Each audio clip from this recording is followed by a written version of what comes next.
Estamos en temporada ciclónica y cada vez más los fenómenos atmosféricos tienden a ser más severos debido al impacto del cambio climático. Reserva alimentos no perecederos, agua embotellada y fuentes de energía como linternas y baterías adicionales. Mantente pendiente a las informaciones oficiales, anota los números de emergencia y ten preparado un botiquín. Lo más importante siempre es salvaguardar la vida. EGEID, la energía sostenible del país.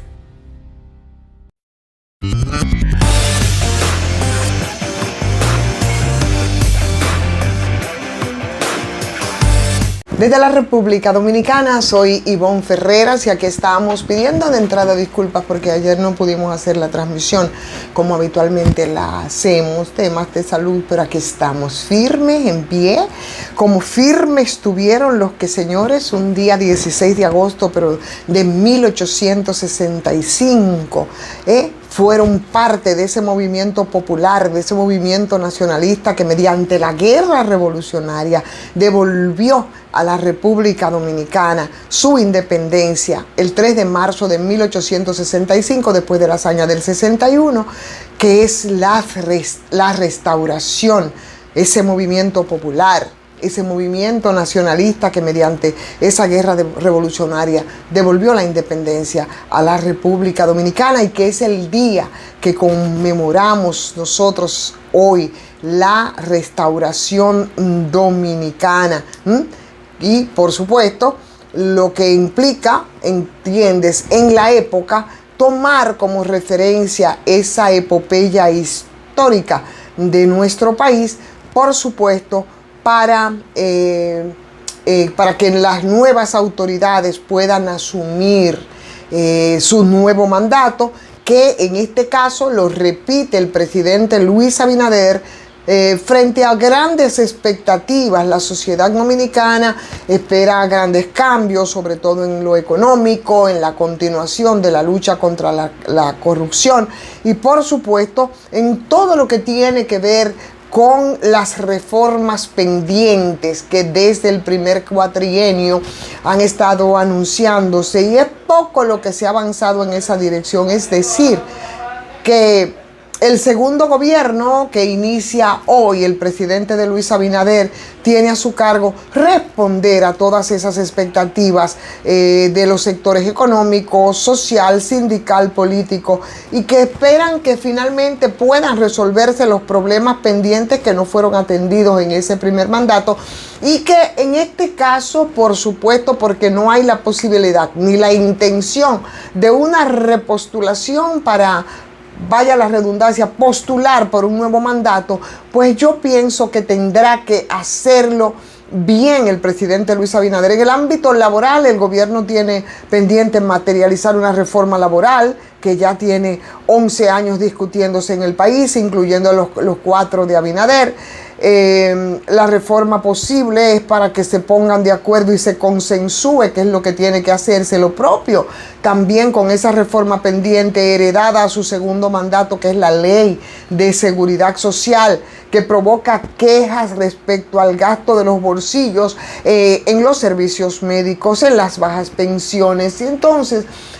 me parece que sería justo que en el 2028 se haya programado y comience a otorgársele a los envejecientes, señores, de ese sistema creado que fue desde 2021 y que todavía no ha cumplido con su cometido. Esa tasa de reemplazo que se prevé de acuerdo a los cálculos que se hacen y que hacen los actuarios sin dejar de modificar, apenas llegaría aproximadamente a un 22%. Y en el ámbito de la economía, bueno, ahí se recoge una mezcla de optimismo, pero también un poco de preocupación, porque el devenir de las finanzas públicas respecto al tema de la producción nacional, el poder adquisitivo de la gente y las reformas que habrían de hacerse para sobreponerse a todo el proceso de endeudamiento sobre el que hemos avanzado y caminado,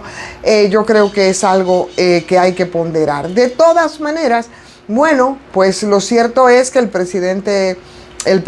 Luis Abinader asume hoy y asumirá su segundo mandato con grandes, muy grandes desafíos, por supuesto, y esos desafíos, mucho más allá de los elementos que hemos estado poniendo,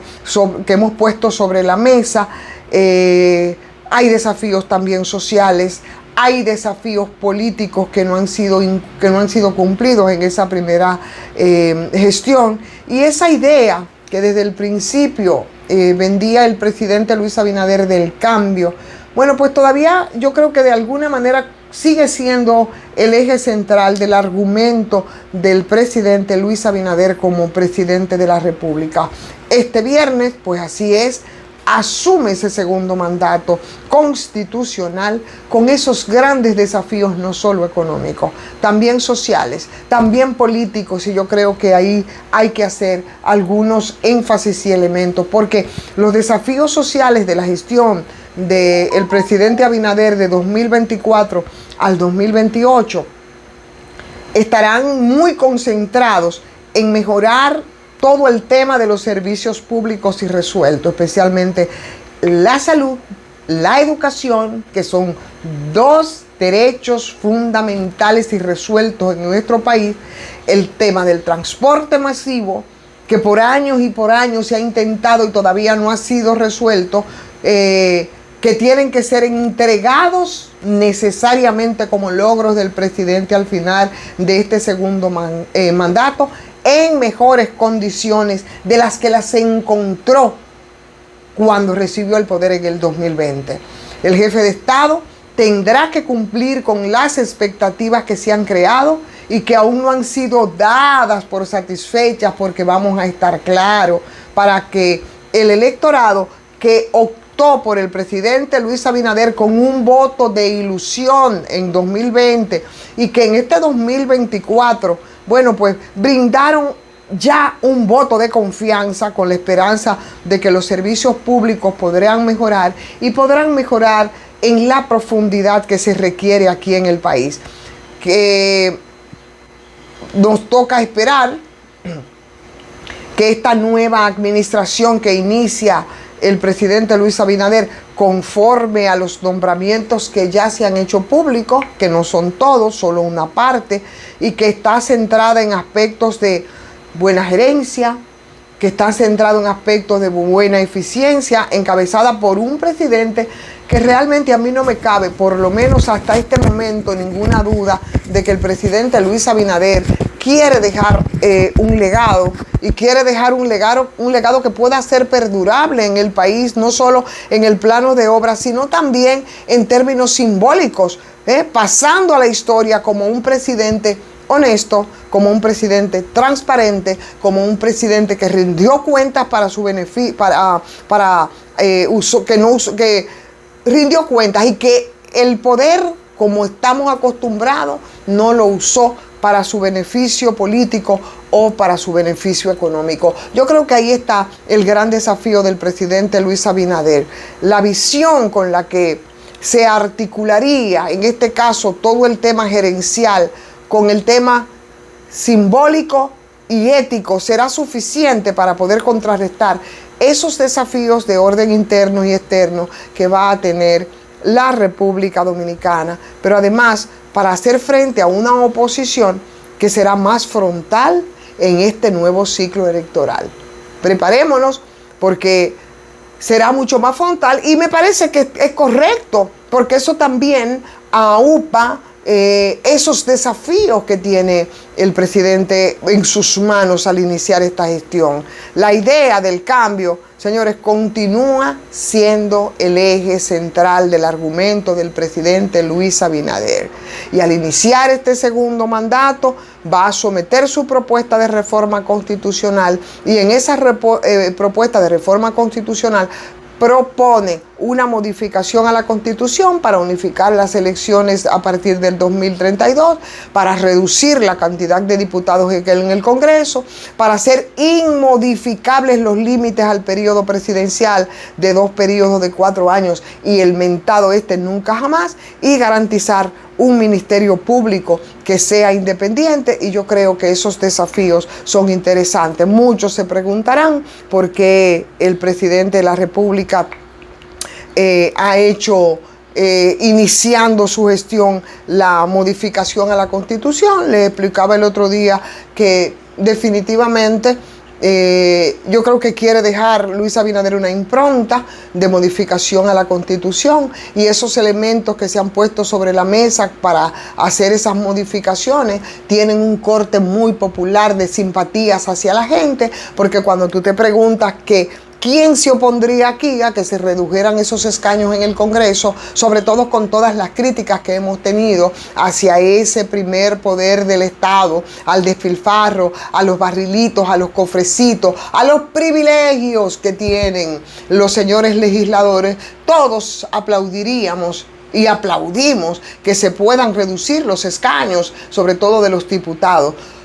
¿O quién podría oponerse y no aplaudiría, por ejemplo, que ese blindaje para que no nos sigan engañando con el tema, llevándola al paredón para modificarla y acomodarla simplemente a los intereses, al gusto de un presidente que, a pesar de las limitaciones constitucionales, pretenda entonces ir por un tercer periodo?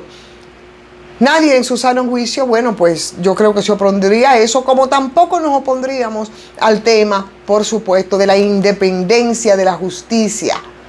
esa justicia independiente, pero en lo formal, no que pueda depender, por supuesto, de la voluntad del presidente de turno. Sin embargo, hay otras reformas pendientes que, en medio de esas simpatías, y yo creo que pudiera estar ahí un poco la estrategia del presidente Luis Abinader, en medio de esas simpatías respecto a los temas, a los 4 ejes fundamentales de propuesta de modificación a la Constitución, está la reforma fiscal, que se arrastra desde hace tiempo. La arrastró el presidente Danilo Medina con aquel pacto fiscal que era un mandato y era por ley y nunca se realizó, porque la verdad es que son iniciativas bastante odiosas. Pero si se hace un poco el comodín con estas propuestas de reforma constitucional frente a aspectos que la gente ve con mucha simpatía, quizás eso pueda un poco servir de comodín para la irremediable propuesta de reforma fiscal, que también será parte de los desafíos que tendrá que cumplir el presidente Luis Abinader en el corto plazo. De todas maneras, tenemos que esperar, tenemos que mantenernos expectantes y, por supuesto, ver lo que ha de venir, pero de que le toca y le corresponde hacer un buen gobierno, completar una buena obra de gobierno al presidente Luis Abinader en este cuatrienio que empieza a partir del día de hoy. Eso para mí no está en absoluto en discusión. Deseamos suerte en este segundo mandato al presidente Luis Abinader, que juró ante la Asamblea Nacional, con la presencia de muchos dignatarios extranjeros, mandatarios y funcionarios internacionales invitados, y por supuesto la opinión de muchos respecto a cómo será este segundo periodo de mandato del presidente Luis Abinader. Yo por aquí, bueno, pues simplemente pedirles que les den like a esta transmisión y que la compartan con otras personas, a ver cómo nos vamos mejor posicionando a través de YouTube. Agradecer como siempre a la farmacia GBC, que con su 20% de descuento en todas sus sucursales, en lo que tenemos buenas gestiones, nos va aligerando la carga. Y por supuesto pedirles que se suscriban, si no lo han hecho, que lo hagan también a patreon.com/soyivonferreras. Y por supuesto nos reencontramos el próximo lunes, deseándoles que tengan un muy buen fin de semana para todos, para todas.